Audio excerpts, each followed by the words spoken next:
하나님의 은혜와 평강이 우리 함께 예비하시는 모든 성도인들에게 충만하게 임하시기를 주의 이름으로 축복합니다.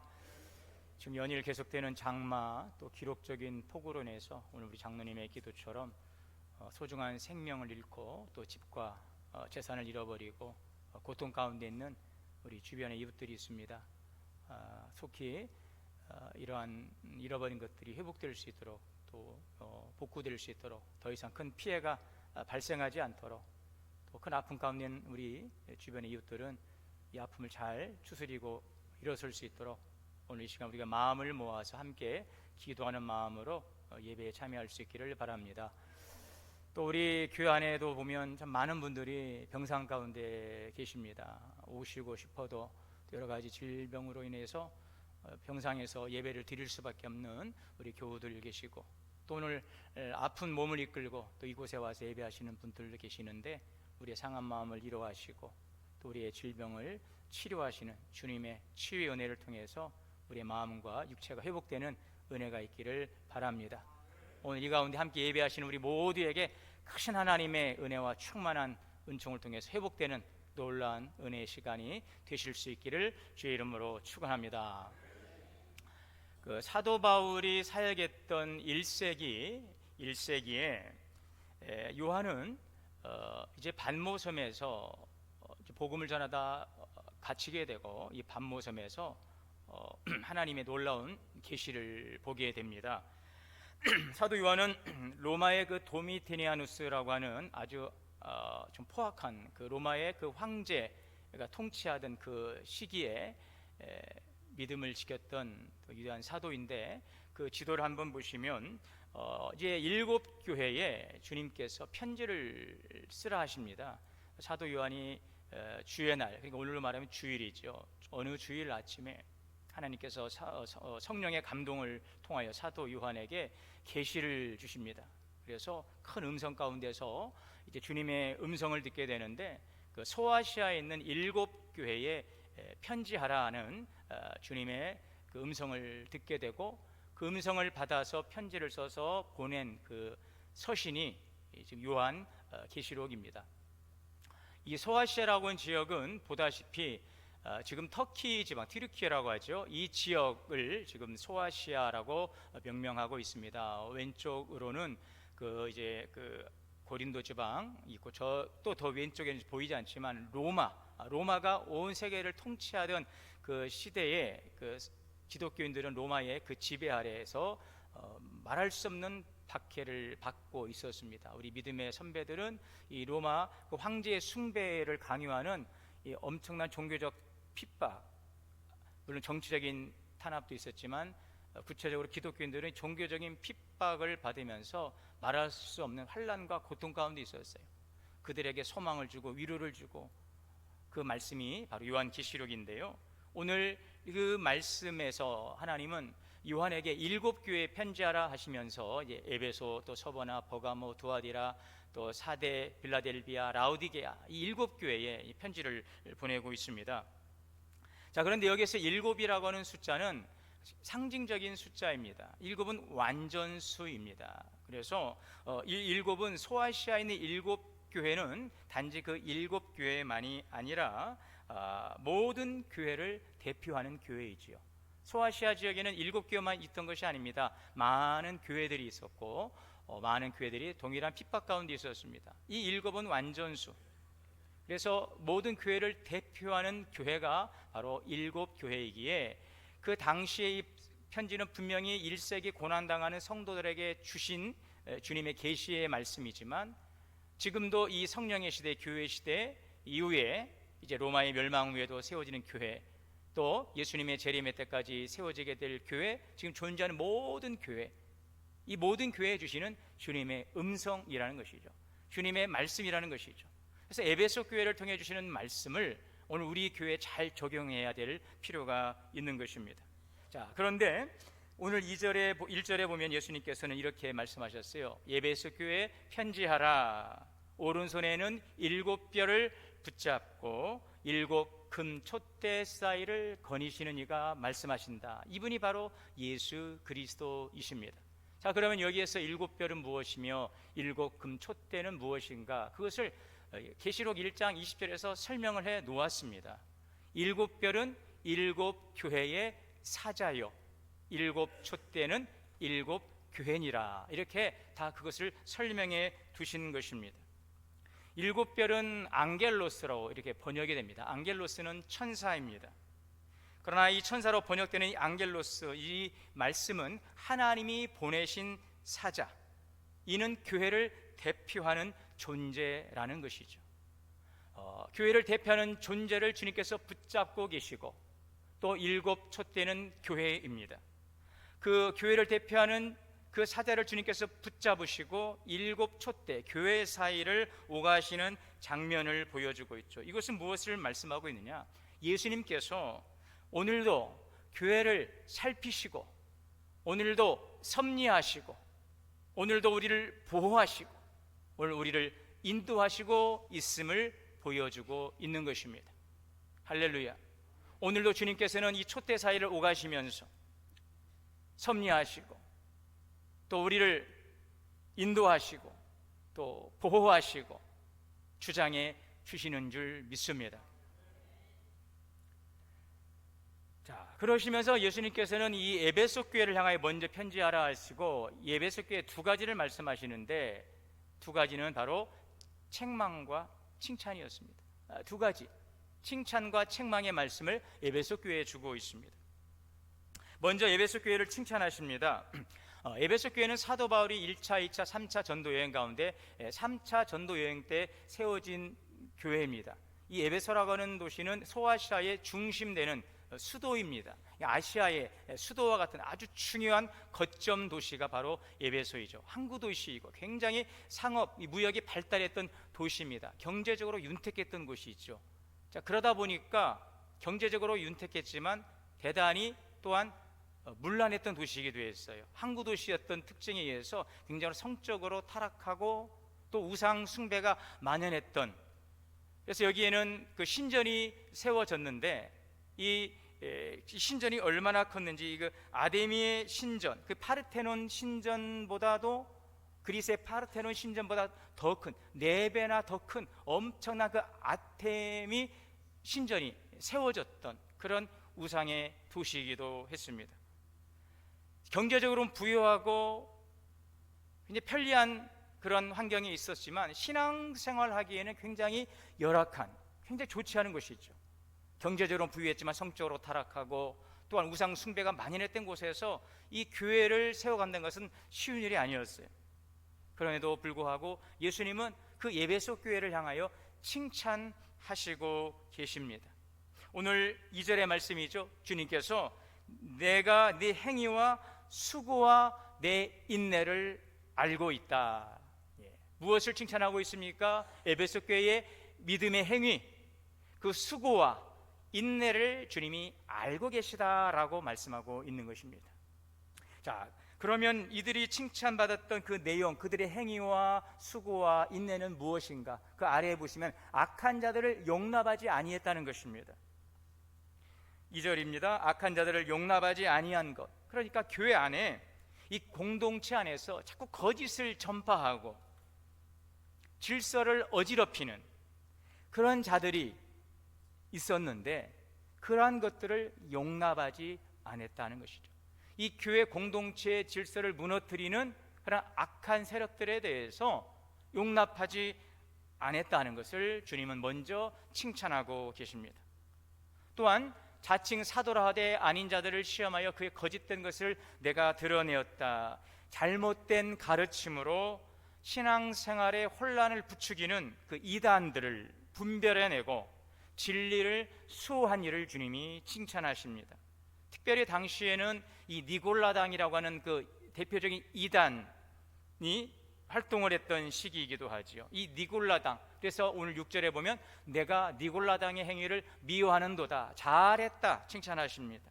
이 니골라당이라고 하는 이런 잘못된 이단 사상은 뭐냐면, 우리가 이미 구원의 은혜 아래 있으니, 구원 받았으니 몸의 행위는 그닥 중요하지 않다는 거예요.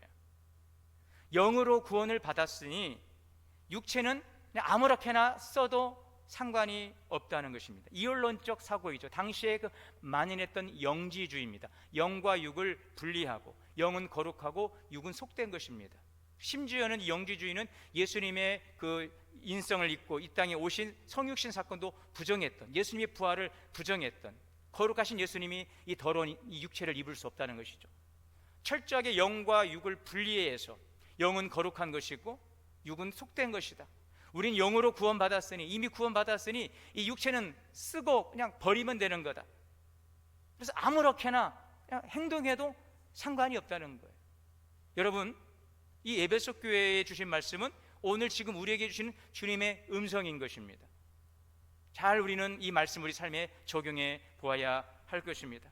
이미 구원받았으니, 이미 천국 가는 티켓은 따놓았으니 그냥 적당히 대충 신앙생활하면 되겠지, 아니 내 마음대로 해도 되겠지, 이미 나는 구원받았으니까, 나는 예수님 나를 구주로 영접했으니까, 이것이 바로 니골라당의 잘못된 사상인 것입니다.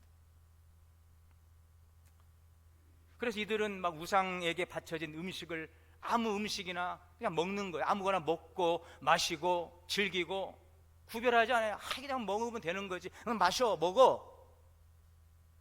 세상 사람을 똑같이 먹고 마시고, 우상에게 바쳐진 거 상관없어. 모든 음식은 먹으라고 준 거니까 먹으면 돼. 심지어 음란한 행위조차도 그것을 인정하고 그냥 어차피 쓰고 버릴 거니까 그냥 달아질 때까지 부어라, 마셔라, 막 써라. 그래도 우리는 이미 구원받았으니 상관없어. 아주 잘못된 이단의 사상에 그 교회를 흔들고 있는 것입니다. 이러한 잘못된 사상은 도덕적인 타락과 교회의 공동체의 그 정결성을 파괴하고 세상과 타협하는 결과를 가져온 것이지요. 적당히 타협하고 좋은 게 좋은 것, 이것이 지금 교회를 무너뜨리는 악한 사단의 계략이었던 것입니다. 자, 그런데 에베소 교회는 이러한 잘못된 이단 사상을 잘 분별하고 여기에 빠지지를 않았어요. 우리도 잘 분별하고 빠지지 마시기를 바랍니다. 주님은 이것을 칭찬하셨어요. 이 잘못된 니골라당의 행위에 동조하고 거기에 분별 없이 빠져들어서 세상과 적당히 타협하고 신앙생활하는 것들, 이런 것들을 하지 않았어요. 아주 단호했다는 것입니다. 주님이 이것을 칭찬하셨어요. 그런데 주님은 한 가지 아쉬운 게 있다. 그것을 책망하십니다. 4절입니다. 그러나 너를 책망할 것이 있나니 너의 처음 사랑을 잃어버렸느니라. 에베소 교회는 굉장히 율법적으로 철저했습니다. 이단과 거짓 사도를 잘 분별해냈어요. 악한 자들을 용납하지 않고 바른 신앙을 참 지켰어요. 아주 모범된 신앙생활을 했습니다. 그런데 예수님은요, 그런데 한 가지 아쉬운 게 있어. 너 예전 같지를 않아. 너는 지금 처음 사랑을 잃어버린 것 같아. 좀 굉장히 좀 충격적이지 않습니까? 이렇게 신앙생활 열심히 잘하고 있는데 주님은 야, 그거 좋아, 잘했어. 근데 너 예전 같지 않아. 너는 지금 처음 사랑을 잃어버렸어. 이 처음 사랑이라고 하는 것은 에베소 교회가 주님을 처음 믿었을 때 가졌던 순수하고 뜨거운 사랑을 의미하고 있어요. 에베소 교회는 처음 어떤 사랑의 모습을 가졌을까요? 주님에 대한 전적인 헌신, 그 감격, 구원의 감격 속에서 헌신하여, 또 성도들 간에 서로 돌아보고 사랑하고 위해주고, 또 복음 전파에 열정과 기쁨이 있었어요. 하나님에 대한 뜨거운 구원의 감격과 기쁨으로 헌신하면서 성도들 안에서 서로 사랑하고 서로 섬기고 서로 위해주고 보살펴주고 보듬어주고, 또 세상에 나가서는 탐대하게 복음을 전파하는 그 복음의 열정이 있었는데 이 처음의 사랑을 잃어버렸다는 것입니다. 그 사랑을 잃어버렸다는 것이죠. 왜 에베소 교회는 이 처음 사랑을 잃어버렸을까? 왜 처음 사랑이 식어진 것일까? 지금 그 당시에 너무나 그들의 그 신앙 진리를 지켜내는 것이 아주 중요한 문제였어요. 이 진리를 지켜내기 위해서 거짓과 타협하면 안 되기 때문에 영적으로 깨어있고 굉장히 단호했다는 것입니다. 진리를 지켜내기 위해서 어떤 이단의 사상이 이 교회를 흔들어서 한순간이라도 여차하면 교회는 무너지는 거예요. 지금 이렇게 평온한 시기가 아니기 때문에 호시탐탐 교회를 무너뜨리는 이 로마의 그 황제의 우상, 황제 숭배, 강요, 또 교회 안에서의 그것을 타협하고 이 시기에 교회를 적당한 타협으로 해서 그냥 적당하게 그냥 생활하는 이 외부적인 내부적인 많은 위협이 있었기 때문에 이 에베소 교회는 굉장히 긴장할 수밖에 없었던 것이죠. 그렇죠? 우리 어른들이 그래요.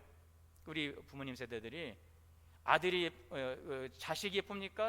뭐 자식이지 뭐 아들 딸이 예쁩니까? 손주가 예쁩니까? 그러면은 어른들은 뭐라고 말씀하세요? 손주가 예쁘대요. 근데 저는 그 이해가 아직 손주를 안 봐서 그런지 모르겠어요. 그래도 자식이 이쁠 것 같은데. 아니랍니다. 우리 권사님께서 손주가 이쁘대. 왜 그러나 봤더니 제가 왜 그래요 그랬더니 아마도 우리 어른들의 세대는 정말 먹고 사는 게 굉장히 중요한 문제였고 우리 뭐 부모님처럼 한식 아이들과 함께 같이 할 수 있는 시간들이 많지 않았어요. 아침 일어나면 밥에서 먹이고 또 나가서 일하고 돈 벌고 계속 정말 쉴 새 없이 고생하시면서 자녀들을 키우다 보니까 그 아이들과 그 만나는 그 깊은 정을 느낄 수 있는 그런 시간들이 좀 없지 않았나 하는 그런 생각을 해봅니다. 너무 먹고 사는 것이 힘들기 때문에 내 새끼 예쁘지만 그 얼굴만 보고 있을 수 있는 여유가 없는 거죠. 피곤한 몸을 이끌고 살아야 갈 수밖에 없는 그런 상황 속에서 그러나 이제는 좀 더 여유가 생기고 이제 그 자식을 낳으니 손주는 이제 보면 되니까 이제 제대로 보여지는 거죠. 내 자식이 그렇게 예뻤는데 그때는 그럴 여유가 없었어. 그런데 이제는 좀 여유가 생기니 손주를 볼 수 있는 여유가 생기니 예뻐 보이는 거겠죠. 여러분 에베소 교회는 이 진리를 지킨다는 그 분명한 명분을 가지고 살다 보니 너무 긴장해 있었던 것입니다. 진리의 말씀을 지키려다가 너무 단호하다 보니 이 본질적인 사랑을 잃어버린 거예요. 분별해내야 됩니다. 판단해야 됩니다. 그리고 그 정죄에서 쫓아내야 됩니다. 그러다 보니까 정작 형제를 사랑해야 된다는 그 율법의 본질을 잃어버리고 많은 그 안타까운 결과를 초래하게 된 것입니다. 진리를 지키는데 열심을 가졌지만 어느 순간부터 그들 가운데 점점 사랑이 사라져버리고 형식만 남아버렸어요. 처음 가졌던 주님을 향한 그 순수한 신앙을 잃어버리고 그러고 나니까 하나님에 대한 그 사랑을 잃어버리니 성도들에게 그 사랑이 나타나겠습니까? 나타날 수가 없죠. 하나님에 대한 그 사랑을 잃어버리니 그 감격을 잃어버리니 성도들 사이에서도 그 사랑이 어디론가 온데간데 없이 사라져버렸어요. 진리를 지킨다는 명분 아래 다른 사람들을 쉽게 판단하고 정죄합니다. 자신의 의를 내세우고 서로를 배려하지 못합니다. 서로에 대한 그 긍휼한 마음을 가지고 배려하고 용서하고 포용하기보다는 뭔가 틈을 뭔가 책을 잡고 허점을 잡고 꼬투리를 잡아서 그것을 판단하고 정죄하는 참 메마른 신앙생활을 하는 것이죠. 율법적이고 교리적인 신앙생활은 잘했습니다. 그러나 율법과 그 교리의 핵심이라고 할 수 있는 사랑을 잃어버렸어요. 사랑은 사라지고 생명 없는 그 형식적인 신앙생활의 형식적인 신자, 명목상의 신자가 되고 만 것입니다. 지금은 이제 목회 일선에서 은퇴하신 그 목사님께서 그 방송에서 하시는 설교를 제가 잠깐 들었는데 굉장히 인상적이었어요. 그 목사님께서 이제 원로 목사님이 굉장히 한국 교회 유명하신 목사님이시고 책도 많이 쓰셨는데 그 목사님이 이런 설교를 잠시 하신 제가 들었어요. 여러분이 은혜를 구하는지 법을 구하는지는 딱 하나입니다. 무슨 일이 생겼을 때 법대로 합시다 라고 말하면 여러분은 기독교를 모르는 것입니다. 은혜롭게 합시다 그러면 진짜입니다. 우리가 교회로 모였지만 이것이 하나의 조직이 되고 하나의 정치가 되고 하나의 책임들이 되면 법대로 합시다가 은혜로 합시다를 이깁니다. 그런데 법대로 합시다 얘는 뭐가 있는지 아십니까? 내가 손해보고 양보하고 짐을 나누어 줘야 하는데 이런 일들은 싹 사라집니다. 매몰차집니다. 여러분, 그러시면 안 됩니다. 그 노종의 말씀이었어요. 여러분, 교회 안에서 법과 질서는 매우 중요합니다. 이 법과 질서가 사라지면 이 선한 뜻도 사실은 실현되기 어렵습니다.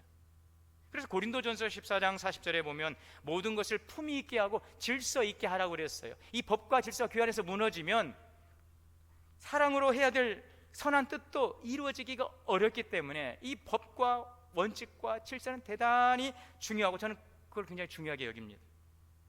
이 목사님의 말씀은 무엇일까요? 법과 질서를 전제하고 하시는 말씀이에요. 율법과 은혜는 조화를 이루어야 한다는 것입니다. 율법의 정신도 은혜의 정신도 결국 사랑이기에 교회의 모든 것을 사랑 안에서 행해야 될 줄 믿습니다. 여러분, 신앙생활의 핵심이 무엇입니까? 신앙생활의 핵심은 사랑입니다. 고린도전서 13장 3절에 내게 있는 모든 것으로 구제하고 내 몸을 불사르게 내줄지라도 사랑이 없으면 내게 아무 유익이 없느니라. 무슨 말씀입니까? 사랑이 없는 헌신은 아무리 커 보여도 하나님 앞에서는 의미 없다는 것입니다. 우리가 구제도요, 사랑으로 하지 않습니다. 안 할 수 있어요. 구제하고 자기의 자랑을 내세울 수 있습니다. 자기의 의를 드러낼 수 있습니다. 자기의 자랑이나 공로주의, 종교적 열심으로 우리가 구제할 수 있고 누군가를 위해서 내 몸을 불살에 내어주는 그러한 일들도 가능하다는 것입니다. 그러나 사랑이 없으면 소리나는 구리와 울리는 꽹과리가 되리라. 이 말씀이 무슨 뜻입니까? 사랑이 없으면 소음에 불과하다. 여러분, 예수님의 그 십자가의 사랑은 살리는 사랑입니다. 그러면 우리 성도는 살리는 자가 될 수 있기를 바랍니다. 요한일서 3장 14절 말씀을 다 같이 읽겠습니다. 우리는 형제를 사랑함으로 사망에서 옮겨 생명으로 들어간 줄을 알거니와 사랑하지 않은 자는 사망에 머물러 있느니라. 형제를 사랑하지 않고 미워하고 판단하고 정죄하는 자는요, 아직도 사망 안에 갇혀 있는 것입니다. 그 사람이 믿음으로 구원받은 사람인가를 알 수 있는 증거는 형제를 사랑하는 것을 보면 알 수 있어요. 여러분, 기도하십시오. 주님이 보실 때 우리 자신, 여러분 얼마나 한심한 존재일까? 나를 보시는 그 주님의 그 시선 한번 우리가 한번 그려보세요. 여러분, 내가 살아가는 모습을 보고 그러한 나를 바라보는 그 주님의 그 마음이 어떠할까? 그럼에도 불구하고 주님은 우리에게 긍휼과 자비의 시선을 거두지 아니하시고 우리 오늘도 바라보시는 줄 믿습니다. 그 사랑의 시선으로 우리가 서로를 바라볼 수 있기를 원합니다. 에베소 교회는 그 사랑을 잃어버렸어요. 처음 사랑을 회복하라. 오늘 결론의 말씀은요, 5절이죠. 그러므로 어디서 떨어진 것을 생각하고 회개하여 처음 행위를 가지라. 어디서 떨어졌나를 우리는 생각해야 합니다. 여러분, 우리가 무슨 물건을 잃어버리면 어떡합니까? 내가 이것을 어디에서 잃어버렸지? 생각하게 돼요. 내가 누구를 어디서 만났는데 어디에서 이것을 잃어버렸지? 생각하게 돼요. 그러다가 아유 귀찮아, 내버려, 그냥 버리면 돼. 버리면 되는 것들이 있는데 버려서는 안 되는 것들은 어떻게 합니까? 어떻게 해서든지 이것을 찾아야 되는 것이죠. 처음 행위를 찾으라는 것은, 행위를 가지라는 것은 선택의 문제가 아닙니다. 왜 그럴까요? 5절의 말씀입니다. 회개하지 아니하면 내가 내게 가서 내 촛대를 그 자리에서 옮기리라. 무서운 주님의 심판의 말씀입니다. 촛대는 교회를 상징합니다. 촛대를 거두신다는 것은 교회의 영적인 권위와 사명을 거두신다는 것입니다. 교회의 문이 한마디로 문 닫는 것입니다. 여러분, 오늘 우리 교회는 주님 오실 때까지 더욱더 부흥하는 교회가 될 수 있기를 바랍니다. 문 닫는 교회가 되어서는 아니 될 것입니다. 더 활짝 구원의 문을 열어두고 복음의 사명을 감당하는 주님의 교회가 될 수 있기를 원합니다. 이것을 정말 필요한 것은 처음 행위를 갖는 거죠. 우리가 이 행위를, 처음 사랑을 잃어버리고 율법만 남아있다면 주님은 이 촛대를 옮기시는, 교회의 문을 닫게 되는 것입니다. 문은 열려 있을지 모르겠으나 그것은 형식상의 껍데기에 불과한 교회당이 되고 말 것입니다. 여러분, 유럽의 교회가 얼마나 많은 껍데기 교회가 많이 있습니까? 거기 이슬람들이 들어와서 장악을 하고 있고 좋은 일에서 남 주는 일만 시키고 있는 거죠. 결국 그 교회 존재 자체가 무너져 영적인 권위와 사명을 거둬버린다는 것입니다. 여러분, 주님께서 우리 교회에 권위를 주시고 사명을 주신 것은 큰 축복인 줄 믿습니다. 그 권위와 사명을 잘 감당하게 가기 위해서는 처음 행위를 가지라, 처음 사랑을 회복하라. 할렐루야. 어떻게 잃어버렸는지를 기억이 나질 않아요. 나에게 그런 사랑이 있었나? 나에게도 뜨거움이 있었나? 여러분들에게 분명히 있었을 거예요. 여러분, 없었다면 그것은 참 안타까운 일입니다. 그러나 분명히 여러분들 오늘 이곳에서 예배하시는 여러분들에게는 내가 알던, 내가 알지 못하던 주님의 그 처음 사랑이 있었을 것입니다. 분명히. 그러하기에 주님은 여러분들 이곳에 왔어요. 직접 주님의, 내 눈으로 보인 주님의 환상이 아니라 할지라도 누군가를 통하여서 나에게 주신 주님의 사랑이 있을 거예요. 그 사랑이 있기 때문에 여러분들이 오늘 이곳에 예배할 수 있음을 믿으시기를 바랍니다. 나는 누구처럼 뜨거운 영적인 어떤 구원의 감격이나 그런 체험도 없어요. 여러분, 그렇지 않아요. 여러분들이 모르고 있는 부분이지만 오늘 여러분들이 이곳에서 예배한다는 것은 여러분 안에 성령이 계시다는 증거이기에 그것이 바로 여러분을 사랑하는 주님의 증거입니다. 그 사랑이 반드시 여러분에게 있었을 거예요. 그것을 발견할 수 있기를 바랍니다. 어디에서? 주님, 오늘 말씀의 결론이 뭐라고? 주님은 말합니다. 2절에 내가 내 행위와 수고와 인내를 안다. 내가 견디고 게으르지 아니한 것을 안다. 주님은 우리의 잘한 것도 아시지만 우리의 부족함도 알고 계시다는 것이, 주님 앞에 나아가십시오. 그리고 내 모든 것을 알고 계시는 주님께, 주님, 내가 어디에서 이 처음 사랑을 잃어버렸습니까? 껍데기만 남아있습니까? 형식상, 명목상, 신자로 오늘 의미 없는 삶을 살아가고 있지는 않습니까? 내 촛대를 옮기리라. 우리에게 준 영적인 권위와 그 사명을 감당하는 교회와 성도들이 될 수 있기를 바랍니다. 7절입니다. 이기는 그에게는 내가 하나님의 낙원에 있는 생명나무의 열매를 주워 먹게 하리라. 이긴다. 이 신앙에 무뎌진 형식화, 열정의 상실 속에서 회개하고 돌이키는 자가 이기는 자인 것입니다. 여러분, 싸워 이기시기를 바랍니다. 이 무뎌진 신앙, 형식화된 우리 신앙을 벗어던지고 주님 앞으로 나아가는 삶, 새로운 열정, 기쁨으로 회복되는 삶이, 그 삶을 살아가는 자가 이긴 자인 것입니다. 이기시기를 바랍니다. 그런 자에게는 낙원에 있는 생명나무의 열매를 먹게 하리라. 천국의 기쁨과 영생의 기쁨을 우리에게 주신다는 주님의 약속, 주님 안에서 누리는 온전한 기쁨, 구원의 풍성한 은혜를 우리에게 약속해 주시는 것입니다. 처음 사랑을 회복하고 주님을 사랑하고 교회를 섬김으로 생명을 살리는 오늘 거룩한 주님의 백성들이 되시기를 주의 이름으로 축원합니다. 사랑과 은혜의 주님, 처음 행위를 가지라는 주님의 말씀을 우리가 다시 한번 깨닫고 주님 앞에 나아가 잃어버린 사랑을 회복하고 하나님에 대한 사랑으로 교회를 섬기게 하여 주옵소서. 우리 주 예수님의 이름으로 기도하옵나이다.